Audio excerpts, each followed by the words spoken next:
राधे राधे दोस्तों, श्री गणेशाय नमः। जैसे बैसाख के महीने में पीपल की कहानी सुनी जाती है और बैसाख नहाया जाता है, वैसे ही जेठ के महीने भी पीपल की कहानी सुनी जाती है और पीपल में जल सिंचा जाता है, दिया जगाया जाता है और कहानी सुनते हैं। इस प्रकार और देतवार को आग के पौधे में जल सींचते हैं, दिया जगाते हैं और कहानी सुनते हैं। ऐसे हमारे जेठ और बैसाख के महीने में व्रत कथा करते हैं, पीपल में जल सींचते हैं, तुलसी में जल सींचते हैं, सुबह जल्दी स्नान आदि करते हैं और मंदिर जाते हैं, पूजा पाठ करते हैं। ऐसे ही कथा सुनी जाती है। एक बार की बात है, एक बूढ़े वृद्ध ब्राह्मण और ब्राह्मणी थे। वो निपुत्रे थे, उनके पुत्र नहीं था। वो नित दिन पीपल की पूजा करने के लिए जाते थे। वहाँ 5 कोस दूर पीपल था उस गांव में। वहाँ पास में पीपल नहीं था। ये पहले वर्तमान जमाने की कहानी है, इसलिए उस समय पीपल दूर था। वह दोनों बेचारे पीपल सींचने जाते थे। वह अपना नित्य नियम का धर्म करते थे। सुबह जल्दी उठते, स्नान करते और गाय बछड़ों को रोटी खिलाते, चींटियों को आटा डालते, पक्षियों को नाद डालते, उनके लिए पानी भर के रखते और पीपल को जल चढ़ा के उनके नीचे दिया जगाते और उनके सिंदूर नाल बांधते, मोली बांधते और टीका लगाते, चावल चढ़ाते और पथवारी माता जैसे पत्थर होता है उसकी भी पीपल के नीचे पूजा की जाती है, तुलसी की पूजा की जाती है। और वो हमेशा का नियम था। वह रोजाना कहानी सुनने जाते और जैसे जैसे वृद्ध होने लगे, अब वो अपने पति से कहने लगी कि मेरे से अब काम नहीं होता है। मैं 5 कोस जाती हूँ, आती हूँ रोजाना और पीपल सींच के आती हूँ तो थक जाती हूँ। कोई बहू होती घर में तो काम कर लेती। मैं भगवान का कीर्तन करती और पीपल सींच के आ जाती। वो मेरे को खाना खिला देती, जैसे खाना बना के देती तो वो अपने खाना खा लेते आए हुए हारे थके। लेकिन क्या करूं, अब एक दिन ब्राह्मण देवता ने कहा कि चल तेरी यही इच्छा पूरी करूं। आटा कुछ उसमें उनके कुछ भी कमी नहीं थी, बहुत धनवान थे, लेकिन एक पुत्र की ही कमी थी। उनके यहाँ कोई औलाद नहीं थी। तो वह कहता है थोड़ा सा आटा डाल दे मेरे गोछे में। पहले के समय में इंसान कुर्ता पहनते थे, नीचे धोती पहनते थे, ऊपर पगड़ी के टाइप में तौलिया रखते थे, जैसे पगड़ी बांधते थे। तो उसमें अब वो बोले कि अपने तौलिए में थोड़ा सा आटा डाल दे और उसमें मोहरी सिर्फ भी डाल दे, जैसे सोने के सिक्के डाल दिए और वह लेके चला गया। वह गांव गांव घूमा, लेकिन उसको कोई ऐसी लड़की नहीं मिली कि वो घर के लायक हो, संस्कारी हो। एक गांव में घुसा तो वहाँ पे बारिश हुई थी और लड़कियां खेल रही थी। सब ने अपने घर बना रखे थे और सब जाने लगी खेल के। तो वह घर को ढो के जाने लगी, फोड़ दिया। वह एक लड़की बोली कि मैं तो अपना घर नहीं फोड़ूंगी, बहुत मेहनत से बनाया जाता है, मैं इसी में आके कल खेलूंगी। तो ब्राह्मण देवता ने सोचा ये कन्या हो सकता है, ये कन्या अगर हमारे घर की बहू बन जाए तो कुछ अच्छा हो जाए। वह ब्राह्मण देवता उसके कन्या के पीछे पीछे हो गए और कन्या के पूछने से पे बताया कि बेटी मैं तो कुछ काम से जा रहा हूँ, आप के घर रुक जाऊंगा और फिर सुबह चला जाऊंगा। वह आके बोलती अपनी माँ को कि माँ एक ब्राह्मण देवता हैं, बुजुर्ग इंसान हैं, जैसे पहले के समय में ताऊ, दादा, चाचा ऐसे बोलते थे। तो ऐसे कहे और फिर बोले, उसकी माँ ने बोला कि कोई बात नहीं बेटा, आराम कर लेंगे, खाना खा लेंगे, हमारे क्या आराम से इनकी रात आराम से गुजर जाएगी। फिर वह ब्राह्मण बोले, वो बहुत गरीब थे, उनके यहाँ कुछ भी नहीं था खाने के लिए। वो बेटी बोली कि ब्राह्मण देवता ऐसे कह रहे हैं कि मैं भूखा हूँ, खाना खाऊंगा। तो वह बोले कि ब्राह्मण देवता, बेटी से वह माँ बोली कि बेटी अब तो कुछ भी नहीं है, सारा खा लिया है, इतना ही था। उनके यहाँ थोड़ा बहुत होता था, वह अपना खाना खा लेते थे, गुजारा करते थे। तो वह ब्राह्मण देवता से कहती है कि मेरी माँ कह रही है तो हमने सब कुछ खा लिया है, हमारे यहाँ थोड़ा सा था, अब हम गरीब इंसान हैं तो कहाँ से भोजन लाएं। तो वह ब्राह्मण देवता कहते हैं, मेरे गमछे में आटा है, उससे आप मेरे को रोटी बना के दे दो। वह जब ब्राह्मणी आटा को छानती है तो उसमें सोने की मोहरें, श्रपवी, सिक्के निकलते हैं और उनको देखकर ब्राह्मणी का मन ललचा जाता है कि ये ब्राह्मण इतने अमीर हैं, हम तो इतने गरीब हैं, और हम भी ब्राह्मण हैं, ये भी ब्राह्मण हैं, क्यों न हमारी कन्या का इनके पुत्र के साथ में विवाह कर दिया जाए। और वह पूछती है, ब्राह्मण देवता आप किस कार्य से आगे जा रहे हैं, मतलब प्रस्थान कर रहे हैं, पहले के समय आगे जा रहे हैं या प्रस्थान कर रहे हैं या सिद्ध जा रहे हैं, ऐसे बोलते थे। तो वह ऐसे बोलते हैं। फिर वह ब्राह्मण देवता बोलते हैं, हम तो हमारे लड़के की शादी करने के लिए कन्या को ढूंढने जा रहे हैं, कोई सुयोग्य कन्या हो, संस्कारी कन्या हो तो हम अपने घर की बहू बना लें। तो वह कहते हैं, ब्राह्मण देवता आप इतनी दूर क्यों जा रहे हो, हमारी भी कन्या है, हम भी ब्राह्मण हैं, हमारी कन्या का विवाह आपके बेटे के साथ में कर देंगे। लेकिन ब्राह्मण देवता कहते हैं कि हमारे यहाँ तो बेटा काशी को पढ़ने गया है, तो हम तो कुछ खांडे के लहर जैसे लकड़ी की थंबी होती है या बांस होता है, उसके पीछे ही फेरे देंगे। तो अब ब्राह्मण ब्राह्मणी खुश हो जाते हैं, कोई बात नहीं, जब काशी को पढ़ने गए हैं तो शिक्षा ग्रहण करके वापस आ जाएंगे। तो उन अपनी कन्या का विवाह कर देते हैं और सास अपनी बहू को समझाती है कि उनको 6 कमरों की चाबी दे देती है और यह कहती है, बेटी देखो तुम बाहर नहीं जाना, दूसरे की शिक्षा नहीं मानना, पराई घर नहीं जाना और चूल्हे की आग नहीं निवड़ने देना, पहंडे का पानी नहीं निवड़ने देना। और इस प्रकार उन्होंने कहा, और पराई घर जाना नहीं, पराई शिक्षा मानना नहीं। अब ऐसा समझा के सास सुबह जाती तो बहू एक कमरे को खोला, पहले कमरे को खोला तो उसमें खाने के लिए अलग अलग मिठाइयाँ और फल फ्रूट, अच्छी अच्छी कुछ खोए की चीज़ें, अच्छे अच्छे पकवान रखे थे। वो तो बच्ची थी, खूब खुश होकर इतना अच्छे से जितना भाया उतना खा लिया और अपना अच्छे से काम कर लिया। और अपने सास ससुर आए तो उनको पानी नहाने के लिए दिया, पीने के लिए दिया और फिर उनको खाना खिलाया अच्छे से और चरण दबाती, अब सेवा करने लग गई। अब सास ससुर सोचे कि हमारे कुछ सुख के दिन आ गए, लेकिन सुख के दिन कहाँ थे, वह सुख थोड़े दिन का ही था। एक दिन वह दूसरे कमरे को खोलती है, वहाँ इतने सुंदर सुंदर गहने रखे थे, तो उनको पहन पहन कर वो खुश होती है।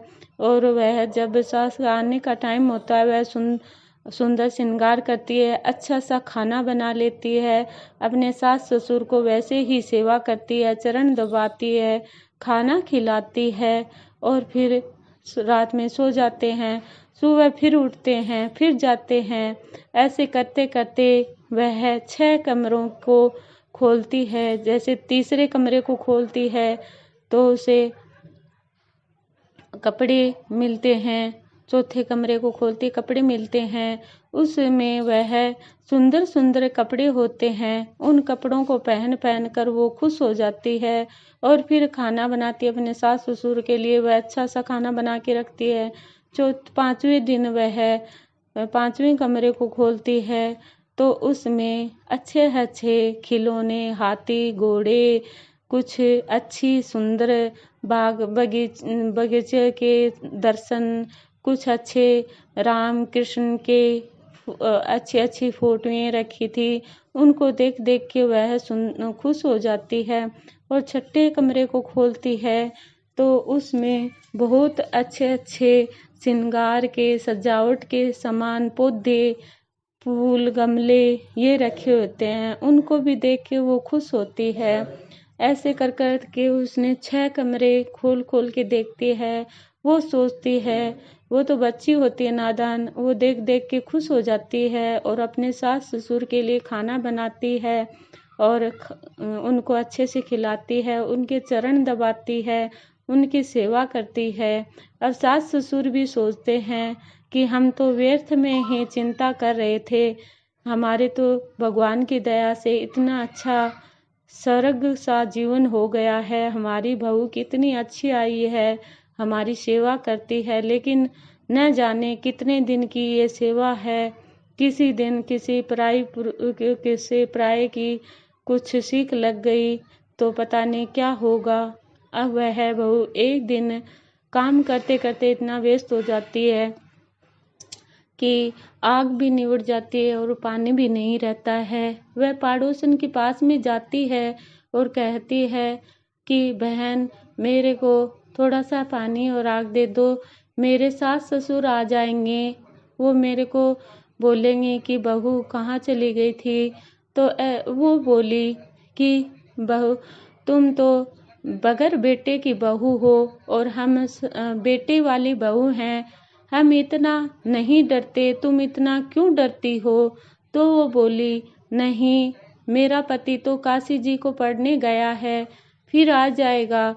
तो बोले, नहीं, तेरे को पागल बना रहे हैं, वो तेरे माँ बाप से झूठ बोले हैं और तेरे को भी झूठ बोल रहे हैं, ऐसा कुछ नहीं है। वो जाने लगे तो उनको जाने नहीं देना। और सुबह आज तुम ऐसा करना कि सब्जी में नमक नहीं डालना, और जब वो खाएं और पूछें तो ऐसे कह देना, एक दिन भी आपसे सब्जी में नमक खाए बगैर नहीं रह सकता, मैं तो हमेशा ही ऐसे ही रहती हूँ। तो ऐसा कहने से वो समझ जाएंगे और तू तो बावली है, पागल है, ऐसी ही रह रही है। तो ऐसी सीख लग गई बहू को और उस दिन वो नहीं तो श्रृंगार करती है और नहीं कुछ काम अच्छे से ढंग से करती है। वह ऐसा ही भोजन बना के रख देती है और सासू जी ससुर जी आते हैं तो नहीं उनका आगमन करती है, नहीं पानी का लोटा देती है, कुछ भी नहीं करती है। फिर जब खाने बैठते हैं तो उनको ऐसे ही खाना जला कर रख देती है। फिर कहती है, जब सास ससुर कहते हैं कि बेटा आज तो आपने सब्जी में नमक नहीं डाला, तो वह कहती है, एक दिन भी आपसे नमक से बगैर रोटी नहीं खाई जाती है, मैं तो हमेशा ही ऐसी रहती हूँ। अब सास ससुर का मुंह देखती है और ससुर सास का मुंह देखते हैं कि आज तो पता चल गया कि किसी की पराई सीख बहू को लग गई है। ऐसा देखकर वह बेचारे सोचते हैं कि बेटे के बगैर कैसे बहू रहेगी, हमने तो पहले ही सोचा था, लेकिन जैसी भगवान की इच्छा, जाएगी तो जाएगी, अगली की मर्जी है। तो वह ऐसा कहकर सो जाते हैं और भगवान को याद करते हैं। फिर दूसरे दिन वह सुबह चलने लगते हैं तो वह फिर भाग के अपने पड़ोसन के यहाँ जाती है और पड़ोसन से पूछती है कि अब क्या करूं। तो ऐसा करना, उनसे 7वें कमरे की चाबी मांग लेना, क्यों नहीं दी आपको 7वें कमरे की चाबी, इसमें कुछ राज है। तो वह सुबह जब सास ससुर जाने लगते हैं तो वह 7वें कमरे की चाबी मांगती है और कहती है, नहीं नहीं, मैं आपको नहीं जाने दूंगी जब तक आप चाबी नहीं दोगे। वह हट के खड़ी हो जाती है। वह कहते हैं, बेटा सब कुछ तो तेरा ही है, हम क्या तेरे से छुपाएंगे। लेकिन वो कमरा हमने बुजुर्गों की कहने से हमने कभी नहीं खोला है। उसमें हमारे बुजुर्ग के मतलब कुछ आशीर्वाद के, कुछ दर्शन की चीजें हैं, तो इसलिए हम उसे नहीं खोलते हैं। तो वो बोली, मेरे को कुछ नहीं पता है, मैं तो आप चाबी दोगे तो जाने दूंगी, नहीं तो नहीं जाने दूंगी। अब उन्होंने उसके हट के आगे अपना सर्वस्व छोड़ दिया और कह दिया कि ले बेटे चाबी, हम तो तेरे भले के लिए कर रहे थे। तो उसको चाबी दे दी और वह सर्वप्रथम उस कमरे को खोलती है तो उसमें हरा हरा पीपल खड़ा होता है, हरी हरी तुलसी खड़ी होती है और एक ब्राह्मण का बेटा, हरी हरी दूब, घासें, गेहूं, बालियां खड़ी होती है और एक ब्राह्मण का बेटा पीला सा कपड़े पहने पोथी को बाँच रहा था। उसने देखा तो कहा कि तू मेरे पे छाया मत डाल। तो बोला कि आप कौन हो? कि मैं तो ब्राह्मणी का बेटा हूँ। तो उनके तो कोई पुत्र ही नहीं है, आप कहाँ से आ गए? तो बोले कि बेचारे नियम धर्म से भगवान की पूजा करते हैं, इतनी देर पीपल सींचने जाते हैं, इसलिए भगवान विष्णु भगवान ने मेरे को भेजा है। अब मैं धर्म का हूँ, इसलिए तुम मेरे में छाया मत डालो। अगर तुम छाया डालोगे तो मेरा धर्म नष्ट हो जाएगा, इसलिए तुम इसको बंद कर दो। जब मेरे माँ बाप आएंगे तो सारी नगरी को इकट्ठा करके फिर गेट खोलना। सारी नगरी के सामने हम एक दूसरे को अपना पति पत्नी मानेंगे और मेरे माँ बाप का मान सम्मान करवाएंगे। तो इसलिए वह बंद कर देती है। अब तो वह सुंदर सुंदर गहने कपड़े पहनकर सुंदर अच्छा काम करती है और सास ससुर आते हैं तो उनको बोलती है, पहले पानी देती है, फिर उनको नहाने के लिए देती है, पीने के लिए देती है, फिर चाय पानी बना के फिर खाना खुआती है। फिर धीरे धीरे सास के चरण दबाती है तो वो सोचती है आज न जाने क्या होगा, आज तो जाएगी। तो सब बोलती है, सासू जी मैं आपसे एक बात कहूँ क्या? कि कहे बेटा, एक क्यों चार कहे।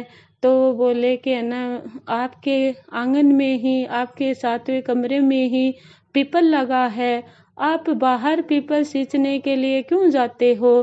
तो बोली कि बेटा यहाँ कहाँ पीपल है, अगर होता तो हम क्यों जाते। तो बोले कि आप सुबह देखना, आपका बेटा भी उसी के नीचे पीपल के नीचे पोथी बाँच रहा है, हरी हरी तुलछा है, हरी हरी दूब खड़ी है और आपके बेटे जनेऊ और पीले कपड़े पहने, ब्राह्मण की चोटी लगाए, चोटी रखते थे ब्राह्मण, तो वह वैसे ही पूजा कर रहे हैं। तो सुबह सबको इकट्ठे करते हैं, सारी नगरी को इकट्ठा करके उसके सामने उसको ब्राह्मण के पुत्र को निकालते हैं बाहर और सबके सामने सबने कहा कि हम ऐसे कैसे मान लें कि ये ब्राह्मणी के बेटा है या बहू है। तो अब वह विष्णु भगवान से हाथ जोड़ के कृपया करते हैं, दया मांगते हैं कि हे भगवान, आपने हमें दिया है तो आप ही इनका निर्णय करो कि ये हमारा पुत्र है या नहीं है।